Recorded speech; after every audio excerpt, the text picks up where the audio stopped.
Well, here we are again, getting some drone footage of the property using the MJX Bug 16.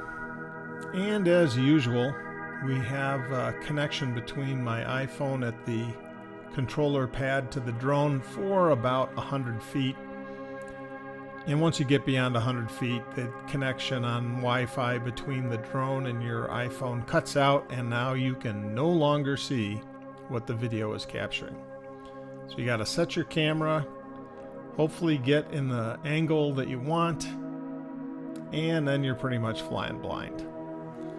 So pretty consistent results with it losing the video feed once you get up to maximum altitude.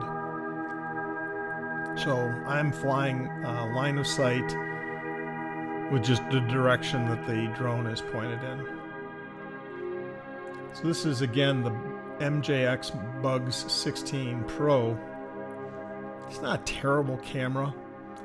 I mean, the main problem is that the video feed cuts out after about 100 feet or so, because the Wi-Fi between your iPhone, or if you're using Android doesn't really carry much farther than that. So my property goes up to the top of this ridge and extends out along that top of the ridge to about 150 feet before the electrical lines, and then in the bottom right hand corner you can kind of tell a difference between the ridge starts to flatten out there, and so my neighbor has that pond there at its center right hand side, and it goes in about their property goes in about 150, 200 feet, let's say. And you can see a pretty distinct line in the different types of trees there. So my property runs kind of diagonal from the bottom right hand corner to about middle of the screen on the left, and then heads straight up the ridge. It does get closer to those electrical lines. You can just kind of see off into the distance there, but not. It's probably about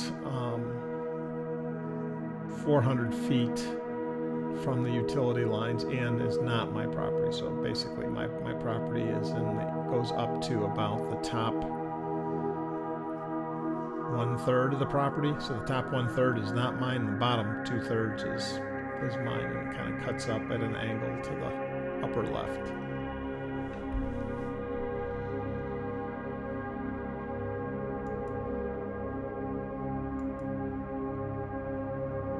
And again, unfortunately I'm flying by line of sight, so I don't know exactly what the camera is capturing.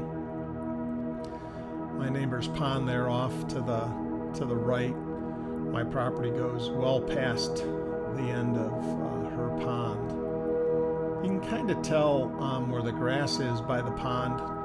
There's another fence line that's probably about another 200 feet past the grass of the pond, and that's the end of my neighbor's property, and then that heads up towards the ridge and connects with my property, where my property is. So my property does include what is the middle of the screen right now, and you can kind of see a tree ridge line that heads up towards the utility lines. That's heading up towards the top of the ridges to the end of my property.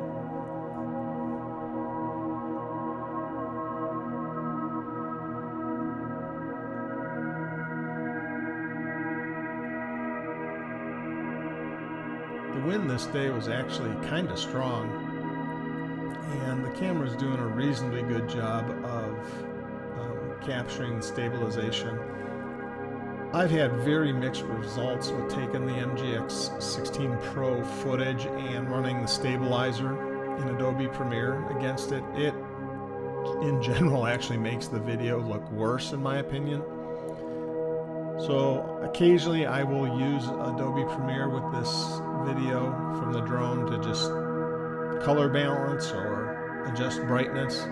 But on this one, I'm just taking it raw. I just literally am tired of messing with this video from the drone, because it's just not worth the effort.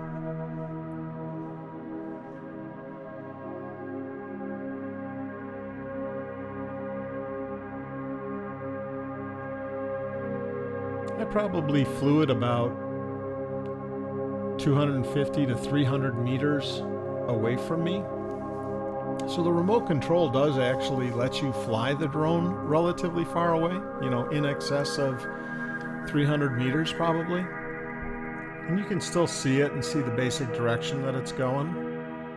But your camera and the link to your iPhone or your Android phone really won't work. Now my property line is basically where that sunshine is. So you can tell there's kind of a change in the tree line there right as the sun is starting to creep onto the property. So those trees that are just in the sunlight now are actually on my property.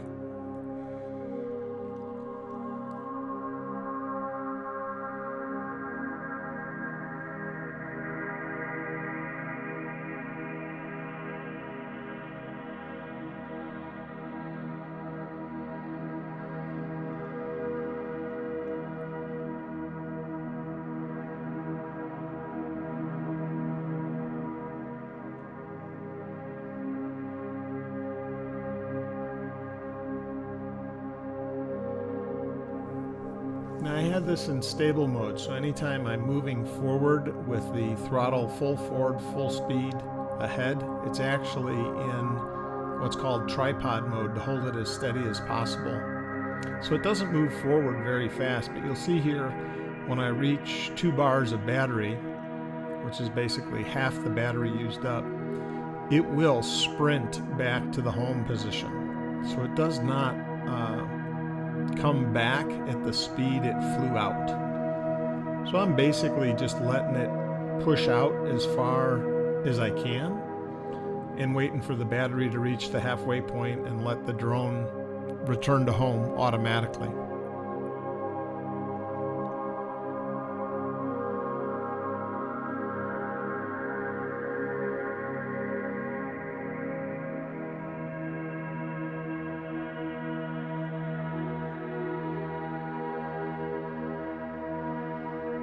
If you notice some of the different dips in the tree lines heading up towards the top of the ridge from the bottom right to the top left, that's actually because this ridge has multiple hills and valleys.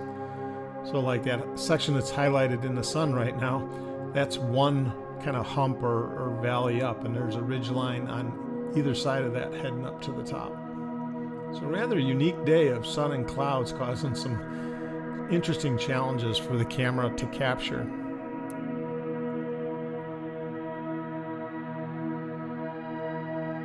So the drone is returning automatically right now, and as you can see, it did not rotate and turn around to come back. It just starts backing up.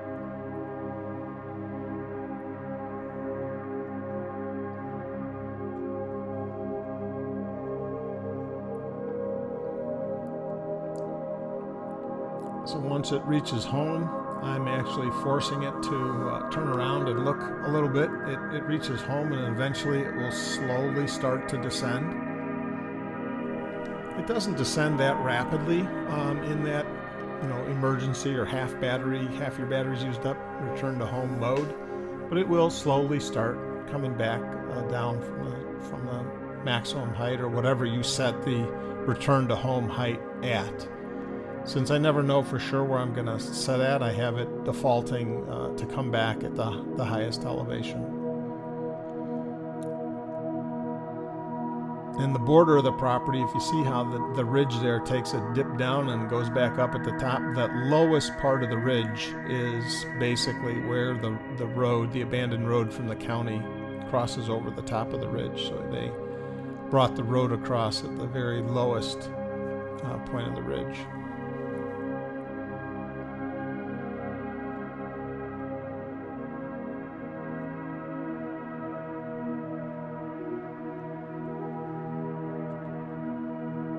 So I just let the drone basically start to come down on its own. Now the challenge with this valley is that as you start to get lower and lower, you actually start to lose the number of GPS signals that the drone is receiving. So it starts to get a little confused on where home is or was. So while we took off in a pretty open area, it started to come down, and it, for whatever reason, decided that home, again, because it's losing GPS, home was back behind it a bit. And you'll see here at the end, it's going to start to back up. And unfortunately, instead of landing in this nice clear area of road, it's going to back into a pine tree. It did survive the crash, though.